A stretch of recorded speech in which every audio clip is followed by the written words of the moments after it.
गोकुलनन्दन गोविन्द गोविन्द हरि गोविन्द गोकुलनन्दन गोविन्द नित्य निर्मल गोविन्द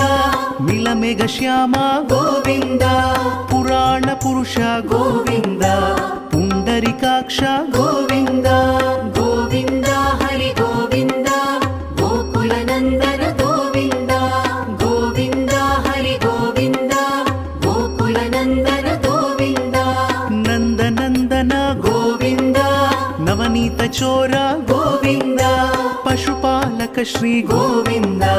पाप विमोचन गोविन्द